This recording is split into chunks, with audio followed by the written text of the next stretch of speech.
Lagos State Judicial Panel of Inquiry summons former spokesperson of the State Police Command on Dolapo Badmus to explain abuses by SARS officers.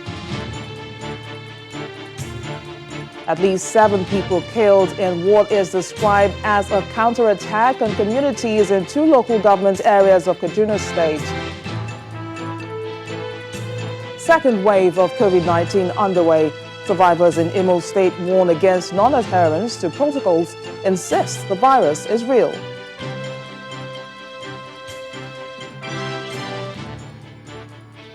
And amid the rising cases of COVID-19, UK tightens Christmas rules for England, Scotland and Wales, plus business and sports.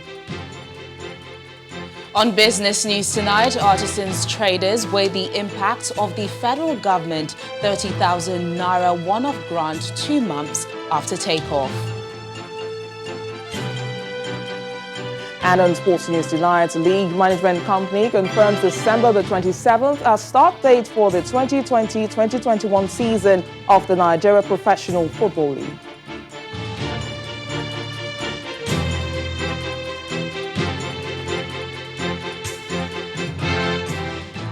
We begin in Lagos, where the State Judicial Panel on Restitution for Victims of SARS and other related matters today considered 8 petitions.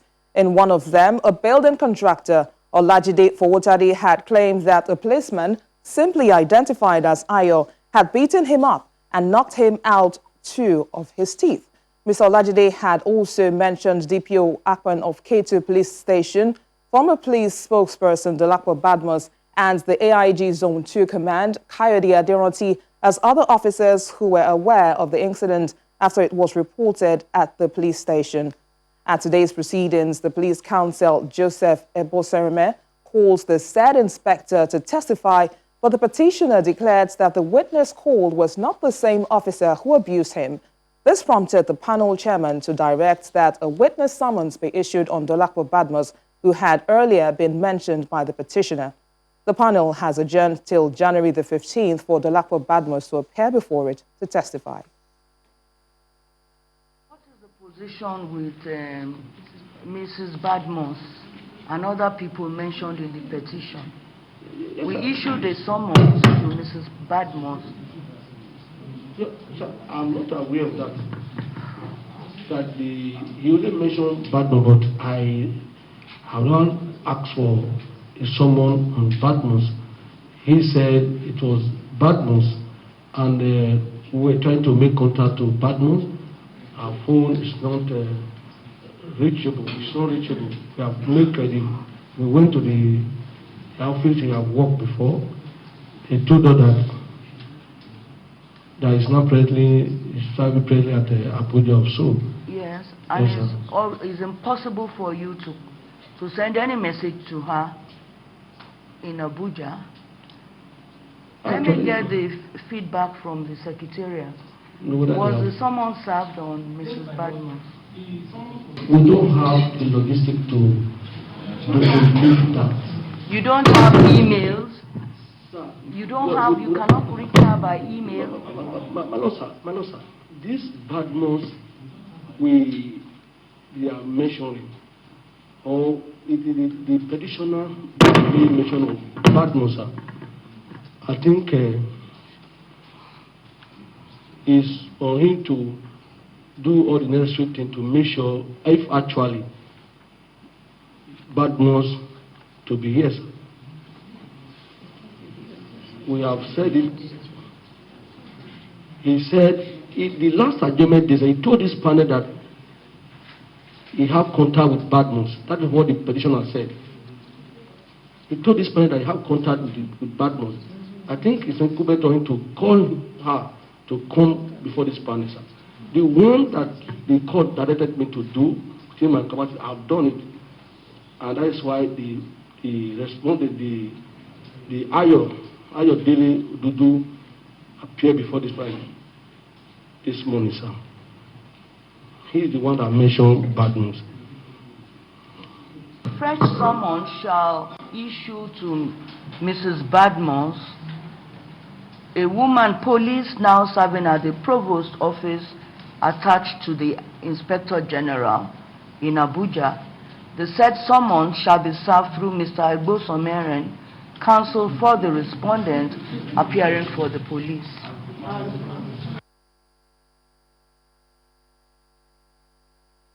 It's a sad one, as at least 3 people have been reportedly killed after a teenager blew herself up in a crowd in Konduga, Borno State. 2 other people were said to have been seriously injured in the blast. The girl was said to have set up the explosives on her among a group of men who were hanging out near the home of a local chief. Mosques, markets and other public places in Konduga, which is about 38 kilometers from Maiduguri, the state capital, have been targeted several times by Boko Haram insurgents, resulting in death. Boko Haram and the Islamic State West Africa province have consistently claimed responsibility for the attacks in the northeast, especially Borno State, which have killed tens of thousands of people and displaced millions of others. Meanwhile, residents of Maiduguri, the Borno State capital, are worried about the safety of travelers on the Maiduguri-Damaturu expressway, where some travelers are said to have been killed and others abducted by suspected insurgents yesterday. The 133-kilometer road is the only route linking Borno to other parts of the country. It was gathered that the suspected insurgents stormed the highway in large numbers and mounted a checkpoint around Omno, 23 kilometers to Maiduguri, from where they picked their victims. Eyewitnesses said the attackers moved from vehicle to vehicle, interviewing passengers, asking non-Muslims or those not dressed like Muslims to step out of the car they were in. Those who tried to escape were reportedly shot dead on the spot, while many vehicles were set ablaze. It's not clear how many people were abducted or how many got killed while trying to escape. The army troops were said to have showed up later, but that was after the assailants had retreated. Many travelers to and from Maiduguri are said to have resorted to road transportation because of the recent increase in cost of airfare. Meantime, no fewer than 7 people have been killed in what security agencies have described as a reprisal attack in Kauru and Lere local government areas of Kaduna State. The fresh killing comes barely 2 days after 7 other people were killed on Thursday by gunmen in Zango Kataf local government area. The Kaduna State Commissioner for Internal Security and Home Affairs, Samuel Arawan, who confirmed the incident in a statement today, explains that the counterattacks occurred in some herder settlements in Kauru and Lere local government areas. The commissioner further stated that the troops are searching for the whereabouts of 5 persons that are still missing after the attack. Meantime, Governor Nasir El-Rufai, who condemned the renewed killings, has sent his condolences to the families that lost their loved ones, describing the situation as unfortunate, and directed the State Emergency Management Agency to provide relief materials to the affected families with immediate effect.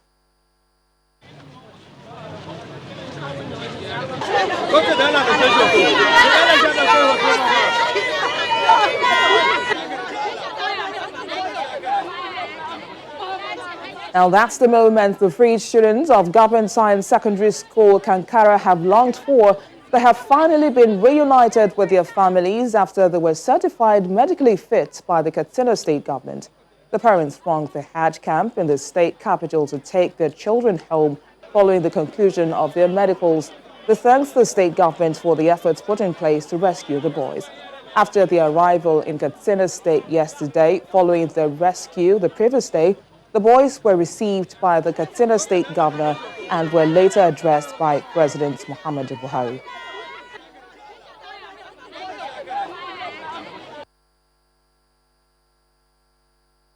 Baga abinci ba ga da ruwa babu wajen kwanciya ba kalati ranar juma'a muka tayi da muka kwana biyu ba mu ci komai ba abincin mu ganye ne sai da muka kwana biyu aka ware ba mu dankali a balla mana danye sai kuli bai wuce bibi ba wannan mai kana da rabo. Allah na yi farin ciki matuka saboda tsakanina da Allah tun daga lokacin da aka ci yaro na ya bace ban ji daɗi ba na cewar na samu natsuwa a zuciyata har sai lokacin da na samu tabbacin cewar yaran nan an amso su suna hannun gwamnati. Daga lokacin ne alhamdulillah na ji daɗi kuma na ji hankali na ya kwanta. Meanwhile, a member of the House of Representatives, Kano Umana, is commending security agencies for the successful release of the Kankara schoolboys and calling for similar efforts to be put to rescue the Chibok girls. According to him, there are questions about how over 300 students were transported by the abductors without being spotted. He further emphasizes the need for the rejigging of the security architecture. I want to congratulate the parents first for having their children back, and also commend the security agencies on the one hand for at least showing that it is possible for abducted children to be rescued. That now draws to question what happened to the Chibok girls, why we don't still have them today. So the same effort we have seen in the rescue of this should now get back in bringing back the Chibok girls. And as we have heard, they all came back in the school uniforms that they were abducted. And it calls to question how were 334 children taken? How were they transported? How did they move and no one saw them? Did they put them on horsebacks? Did they put them in trailers? Did they put them in trucks or in buses? How did all of this happen? And the security architecture in the entirety of Katsina State and the entirety of Nigeria could not see or have an idea. No one knew. So that underscores the need for the rejigging of the security architecture. It is not just about the human beings. The entirety of the security architecture must be looked at. And for former Inspector General of Police, Sunday Ehidero, the release of the Kankara students is an evidence of successful collaboration between security forces and citizens.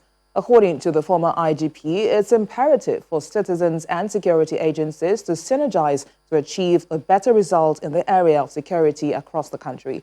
It says this is the kind of result that community policing can achieve. Release of the over 300 students who were kidnapped was as a result of the partnership and collaboration between the citizenry, the security agencies, the military. It is such partnership we are trying to establish in community policing here. Everybody is important. Amuteku is very key. Everybody is involved.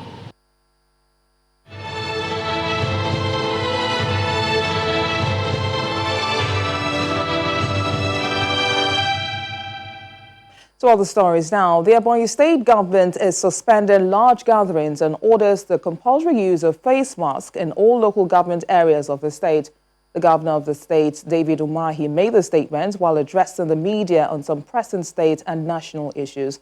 Governor Umahi, who also briefed journalists on efforts made by the governors of the Southeast to stop the spread of COVID-19, pointed out that people in Ebonyi and the region must go back to protocols spelled out by the task force to curtail a possible second wave of COVID-19.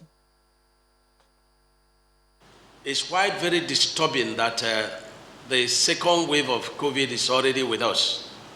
You know, in Nigeria, we have not started experiencing it much in Southeast, but the governors of Southeast, they have met on strategies as they did before on how to curtail the spread of this COVID-19 in our region.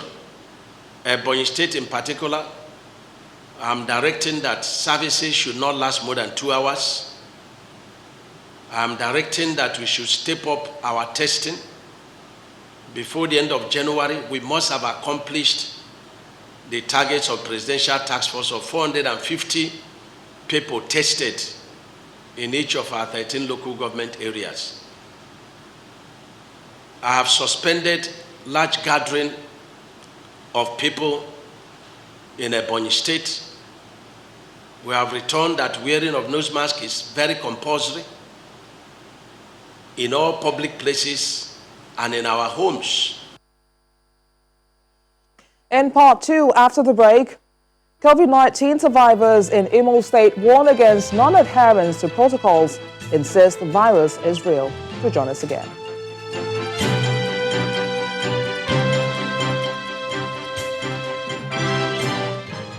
Welcome back. If you've just joined us, you're watching the News at 10 live on Channels Television Lagos. A reminder of our top stories. Lagos State Judicial Panel of Inquiry summons former spokesperson of the State Police Command, Dolapo Badmus, to explain abuses by SARS officers. At least 7 people killed in what is described as a counterattack on communities in 2 local government areas of Kano State. Second wave of COVID-19 underway. Survivors in Imo State warn against non-adherence to protocols, insist virus is real. And amid the rise in cases of COVID-19, UK tightens Christmas rules for England, Scotland and Wales. As Nigeria braces for the second wave of the COVID-19 pandemic, some survivors of the deadly virus in Imo State have continued to emphasize the fact that COVID-19 is real and not a political gimmick by government as peddled in some quarters. At an awareness session organized by the World Health Organization in collaboration with the Imo State government, some of the survivors urged government at all levels to step up sensitization in order to prevent and minimize the fatalities recorded during the first wave of the pandemic in the country. The inscriptions on their T-shirts speak volume. In this all are survivors of the deadly COVID-19 virus. Owing to the recent reports by the federal government warning Nigerians to be cautious of the second wave, the World Health Organization has invited them to share their experiences. I started having fever. At that point, I used my thermometer at home to check my temperature. It was about 47 degrees centigrade, very high.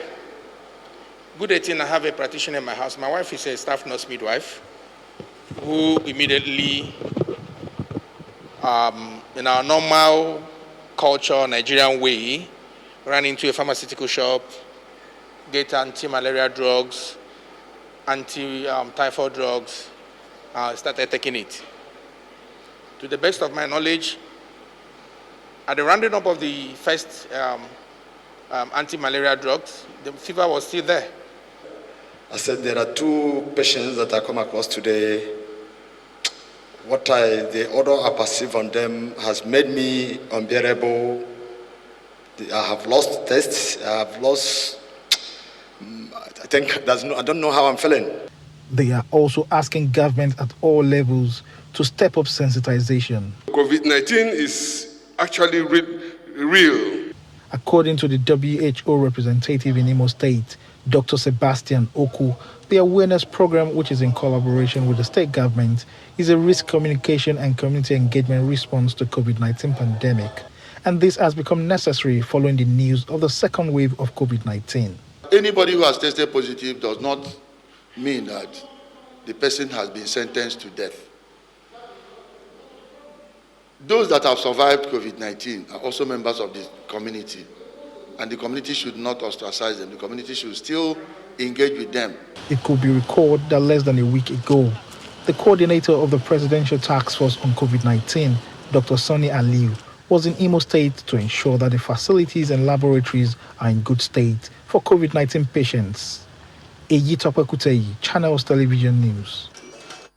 Meanwhile, the positivity rate for COVID-19 in Lagos rose sharply from about 3% to 12.2% as at December the 17th. This was confirmed by the Lagos State government at a meeting to consider gender and social inclusion in the COVID-19 response. Our correspondent, Mary Alale Yusuf, reports. So, that is all. It's a meeting where the more vulnerable in society are present to air their views on inclusion in response to the pandemic. But not before the incident manager of COVID-19 in Lagos gives an update on the situation in the state. Even those that were suspected before even getting the results of their tests, they are placed on oxygen. Cases requiring intensive care unit care has also increased. Positivity rate within the last 24 hours for Lagos State is 12.2%. That is also on the increase. Before now, we are having 3 point something, between 3 to 5% in terms of positivity. According to the Infection Prevention and Control lead, what's tricky is you never know which infection will be mild and which severe. We have seen 94-year-olds that survived. The record in Lagos is a 98-year-old woman that survived. And we have lost 5-year-olds to this same COVID. We have lost 16-year-olds, 19-year-olds, 32-year-olds. Some people very fit, no known comorbidity. It's not as if they were sick before. So that is why we have to be careful. Persons with disability agree that their complaints predate the pandemic. Most public health facilities are largely inaccessible to persons with disability.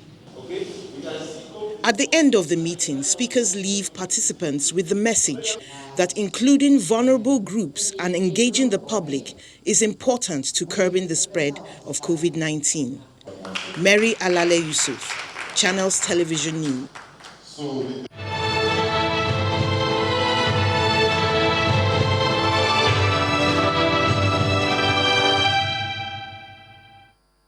Now, if you're on your way out of Lagos, you may have to think of an alternative route as motorists on the outbound lane of the Lagos-Ibadan expressway are being diverted away from the road towards Berger after a tanker laden with diesel exploded near the Otedola estate towards Berger bus stop. The National Emergency Management Agency says the tanker loaded with 44,000 litres of diesel suddenly caught fire in one of its tires and started rolling backwards. The truck hit a car with a family of 6, but thankfully the family, the tanker driver and his assistant escaped unhurt.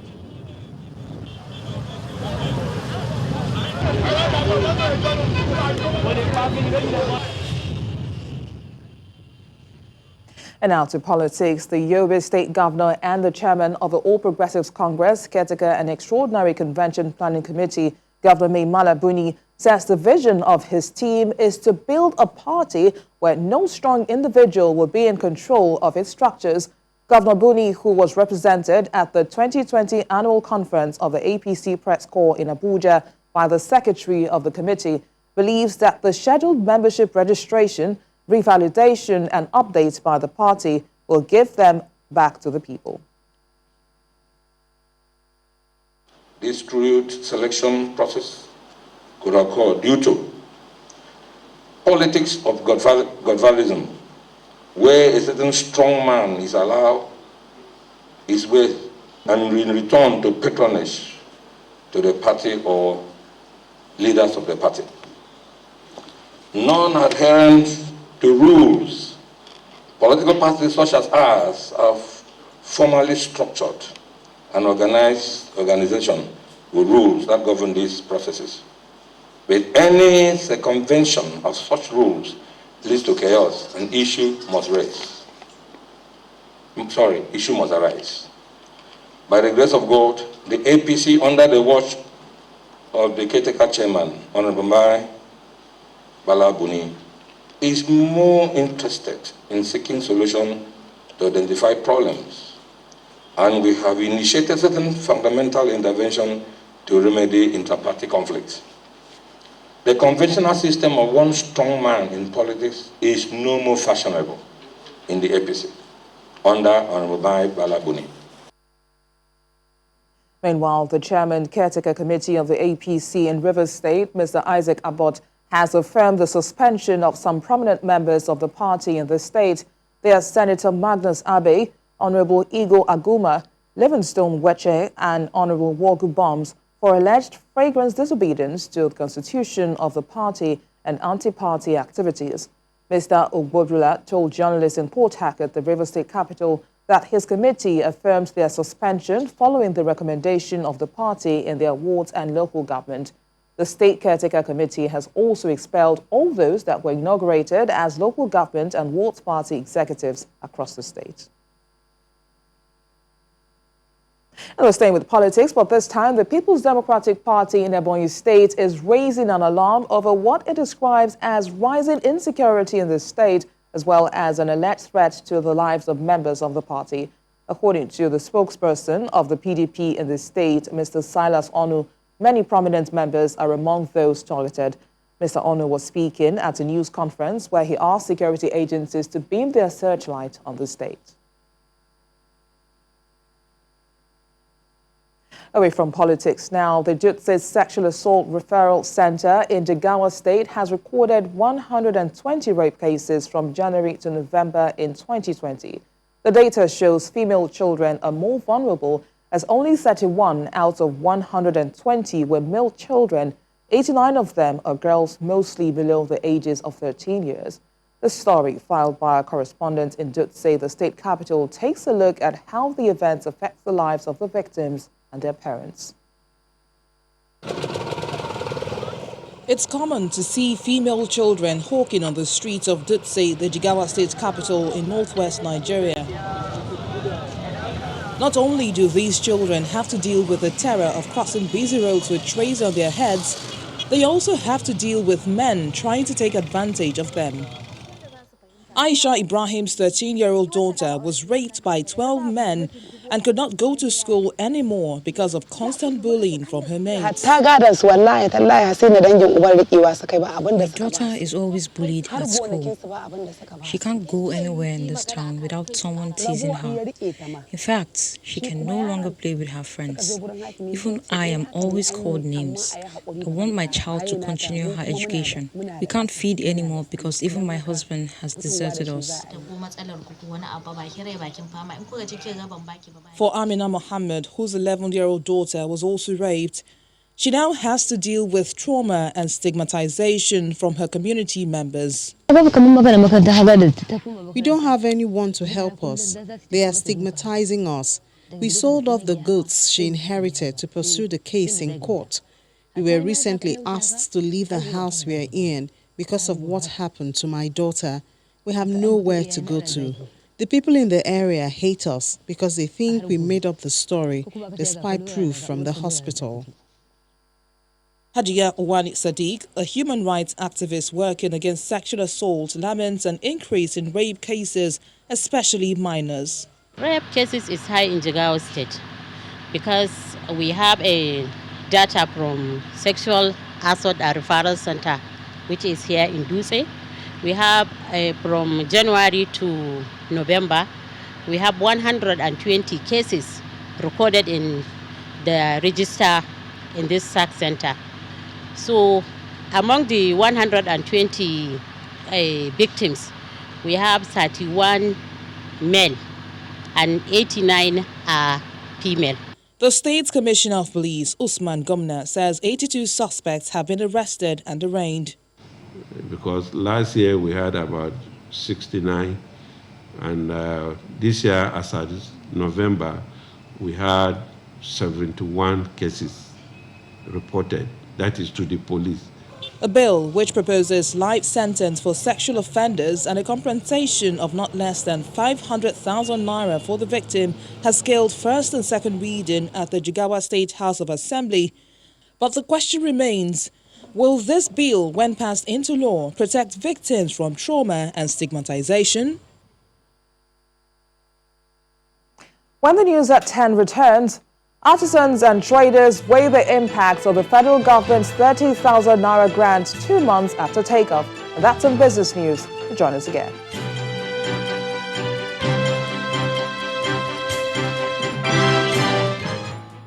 Welcome back. 12 naval vessels and helicopters which participated in the annual Chief of Naval Staff Sea Inspection exercise have returned to shore. The 4-day exercise provided an opportunity for the Navy to strengthen its operations and boost the capacity of its personnel. The Chief of Naval Safety and Standards, Rear Admiral Kamaruddin Lawal, rated the exercise as satisfactory. Our correspondent, Chris Illems, tells us more. It's been 4 days since these vessels embarked on the annual Chief of Naval Staff Sea Inspection exercise, codenamed Still Waters. One by one, they returned to shore. The essence was to showcase the naval presence in the Nigerian maritime space and test the capabilities of the operatives in dealing with threats against the nation's vast maritime resources. In this regard, some of the exercises conducted included anti-piracy operation, oil rig protection, fleet maneuvers, communication, vessel board search and seizure, search and rescue operations, amongst others. With this task done, an assessment of the result as it relates to maritime security appears satisfactory. It is pertinent to state that exercise Still Waters was rewarding as it has impacted positively on the operational proficiency of personnel in several areas. The exercise also provided a platform to align our training objectives with our operational realities towards curtailing various threats in our maritime domain and the Gulf of Guinea. Nigeria is one of the 26 countries within the rich Gulf of Guinea, which is blessed with abundant natural and mineral resources, with an estimated 24 billion barrels of crude oil reserves, and contributes 5 million barrels daily to global crude production. Effective patrol of this space will no doubt deter a lot of criminality within this maritime space. Chris Elems, Channels Television News. Meanwhile, a Nigeria Liquefied Natural Gas Limited chartered vessel, LNG Lagos 2, has escaped an attack by pirates. In a statement, the General Manager, External Relations and Sustainable Development of NLNG, Mrs. Ayona Fatai Williams, explains that the incident occurred in the early hours of yesterday, December the 18th. The vessel and crew were en route to the company's terminal in Bonny Island, where they encountered the threat, but it was averted after evasive maneuver by the vessel's master. All the personnel are said to be safe, and there is no report of physical attack or damage to the vessel, while the company is currently monitoring the situation. Greenville Liquefied Natural Gas Company Limited is set to produce clean electricity and create employment through its generating facilities obtained by two major companies in Kano State, northwest Nigeria. The Minister of State for Petroleum Resources, Timipre Silva, who commissioned the facilities, is proud that the federal government's declaration of 2020 as the year of gas is yielding fruits. On behalf of President Muhammad Buhari, I commissioned this plant for the prosperity of the people of Kano and the north, and the prosperity of the people of Nigeria to the glory of God. With that, the cryogenic storage tank with two vertical tanks installed to generate 6 megawatts of electricity is set for use. Aspiro Nigeria Limited also installed cryogenic storage tank with two additional vertical tanks, which will generate 4 megawatts of electricity. We are also expecting that there will be a lot of power generation from gas, which will be cheaper power for the Kano people. And already you can see they are generating for themselves 4 megawatts. That means 4 megawatts out of the grid. That will have saved that power for ordinary people in Kano. The first factory we went to, they're already generating 6 megawatts. That means 6 megawatts out of the grid, cheaper and cleaner energy, and that energy will now be saved for other people to use. For the two companies, this development will enable them to increase production capacity as well as provide more employment in Kano State. The people are very close to us. They're the first beneficiary of getting a job here. So we are telling that the people of Kano to give necessary cooperation, and we are going to do all we can do to give the government of Nigeria cooperation also regarding job opportunity. With this now, I can tell you, the North will strive again, and we, as you can see, we have opened 2 projects in 1 year. This is why, because of the LNG. So it will be sustainable. We can see they're more interested than us to make it move, and this is the first time it happens. Residents in the state, especially those in close proximity of the companies, are looking forward to the benefits of employment and power promised by this new development. let's now turn to Anambra State, where the government has completed the Physical Planning Board online platform where residents can process approval for their building plan. The chairman of the Awka Capital Territory Development Authority, Venerable Amechi Okwose, explains that the innovative system will not only enhance the ease of doing business, but also provide archiving solutions to enhance information security and integrity of the state's information assets. The digital transformation of Anambra State Fiscal Planning Board has re-engineered and automated the NSPPB business processes and deployed an archiving solution to enhance information security and integrity of the state's information assets. Other features of the solution include upgrade of the board's fiscal archives, deployment of data center, data analytics, reporting and digital literacy training work streams for technical capacity development of the board's teaming workforce. This indigenous project is deployed and managed by our partner Cresage, and the solution offered is a hybrid, high availability and disaster recovery capacity platform, which they call the Hammock Digitomy e-government solution. Time now to switch to business news, and Teniola Shubawali will be doing that for us.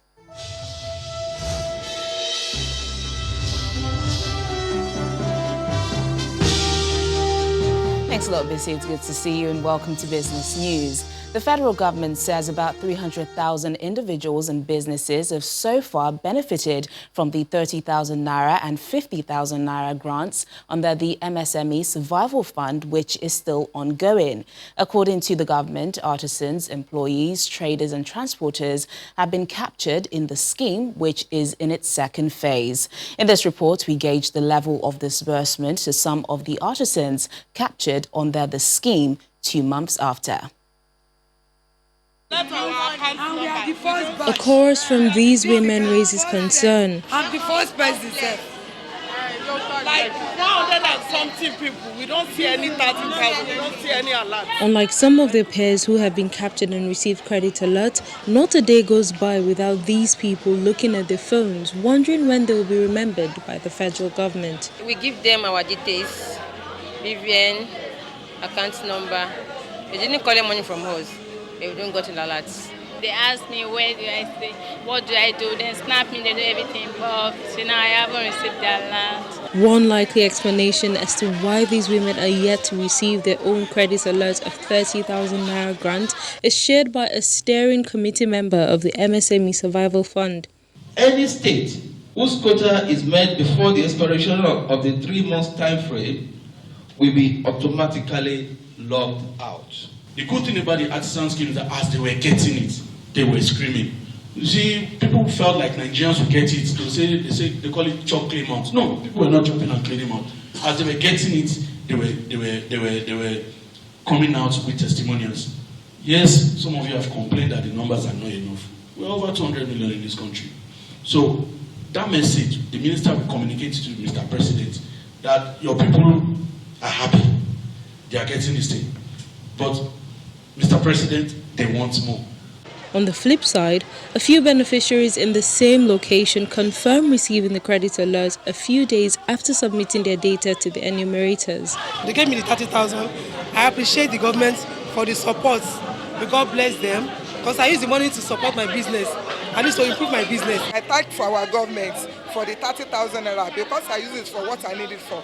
I use it for my business, but I'm telling governments now they should be keeping on trying again for us. I thank God and I thank the government and those who that are involved, that are giving it trust. I appreciate them. I thank God. The money is very useful at that moment for my children's school fees. So it just cover me up. I appreciate them. The Survival Fund scheme, which is still ongoing, is expected to support 500,000 beneficiaries across the country to cushion the economic effects of the COVID-19 pandemic on their businesses. The World Bank's Global Director on Health, Nutrition and Population, Mohamed Pate, says that the recently approved $12 billion financing by the bank for COVID-19 vaccine, tests and treatment will help developing countries improve on their cold chain infrastructure.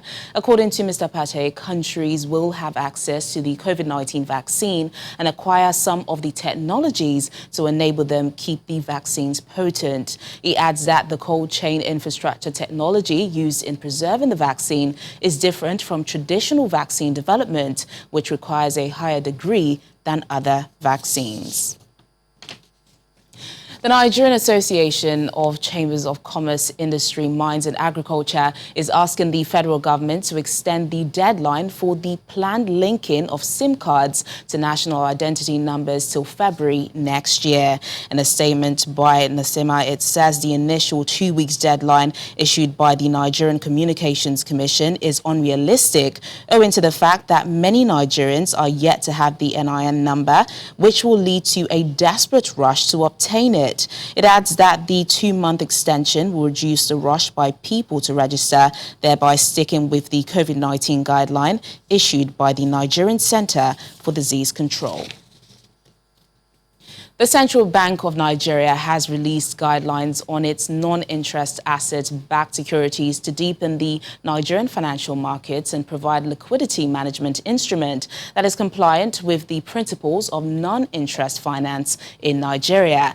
The financial regulator, in a draft framework, says the move is in a bid to complement the existing conventional banking system and assist in effective monetary policy implementation.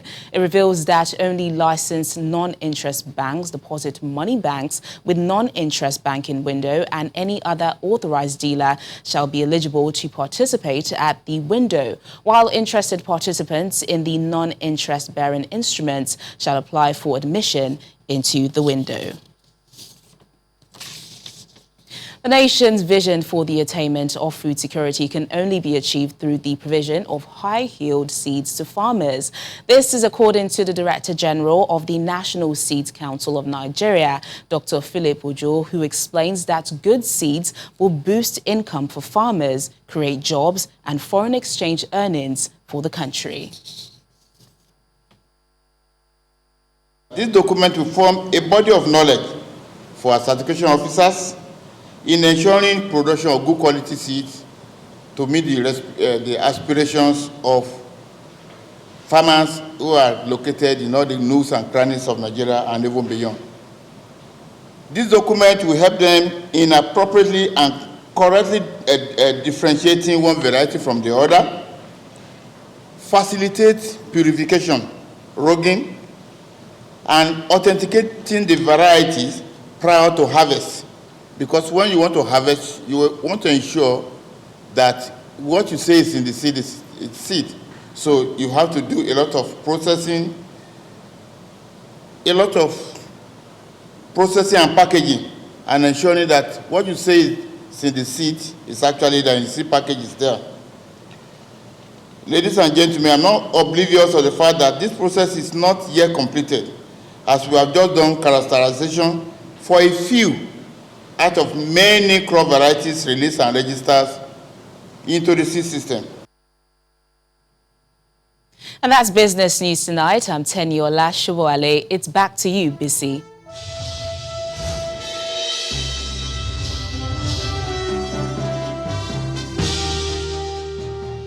Many thanks, Tenny. And let's take some stories coming from outside Nigeria, starting from the Central African Republic, where authorities have accused the former president of an attempted coup as a coalition of rebel groups unite against the government. It says forces loyal to Francois Bozize were near the city of Bosimbele and planned to march on the capital, Bangui. Tensions have risen after Mr. Bozize's candidacy was rejected by the country's highest court ahead of national elections next week. The UN said on Friday it had deployed peacekeeping forces. Rebel groups have seized several towns close to the CAR's capital, clashing with government troops and looting property, and the UN says its troops are working to prevent blockade of Bangui. And the planned relaxation of COVID-19 rules for Christmas has been scrapped for London and large parts of southeast England. Under a new Tier 4 level from Sunday, residents in those areas must stay at home with limited exemptions. Prime Minister Boris Johnson says the restrictions will last for 2 weeks and will be reviewed on December the 30th. Here's more on this and other developments on our COVID-19 Global Update.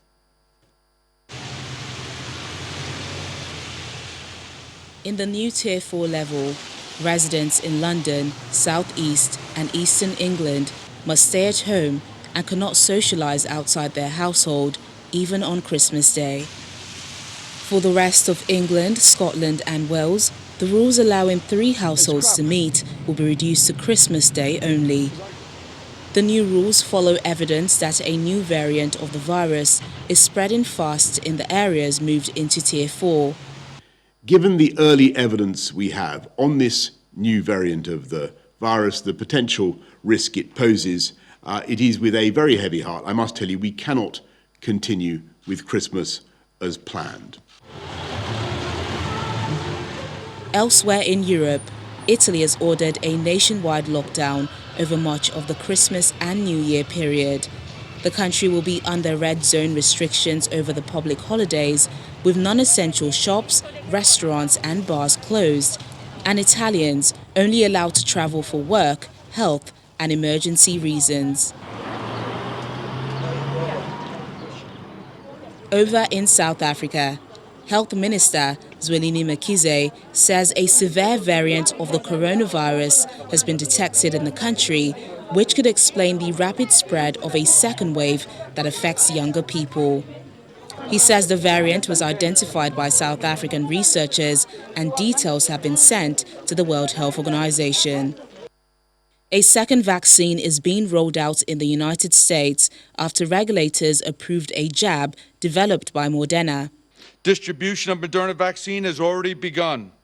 Moderna has moved vaccine from their fill-finish manufacturing sites to McKesson, who will serve as the central distributor.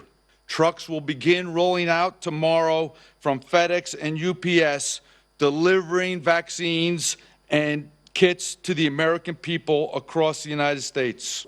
And finally, French President Emmanuel Macron is said to be in stable condition after testing positive for the coronavirus on Thursday.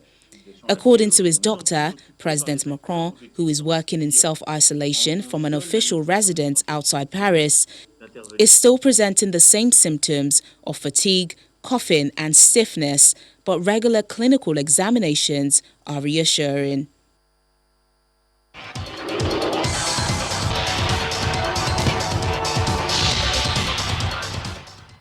Time to talk sports. The league management company has confirmed December the 27th as a commencement date for the Nigeria Professional Football League 2020-2021 season. This comes after the Minister of Youth and Sports Development, Sunday Dare, revealed in a press briefing in Lagos on Friday that the top flight will start on the same date. The league organizer says the Minister of Youth and Sports Development was also briefed on steps taken to ensure full compliance with the mandatory COVID-19 protocols. According to the LMC, the winner of the league will get 75 million naira, while the first runner-up and the third-placed team will get 50 million naira and 35 million naira. Other clubs will also earn prize monies based on final position on the league table. Defending champions Liverpool hold on to top spot after hammering Crystal Palace 7-0 at Selhurst Park in the English Premier League. Bobby Firmino, Mo Salah, Takumi Minmanu, Sadio Mane and Jordan Henderson were all on the score sheet as the Reds tore apart Roy Hodgson's side with a stunning away performance. Elsewhere, Raheem Sterling's 16th-minute goal was enough to give Manchester City all 3 points at St Mary's Stadium in the keenly contested encounter against Southampton. Everton secured also had a 4-2-1 victory over Arsenal at Goodison Park. In Paris Saint-Germain, forward Neymar is set to return in January from an ankle injury suffered against Lyon on December the 13th. A statement from the club suggests the forward will be fully fit to face the former club Barcelona in the last 16 of the Champions League in February. Neymar, who joined PSG for a world record fee of 222 million euros from Barcelona in August 2017, has helped the club win 3 successive League One titles, as well as reach last season's Champions League final.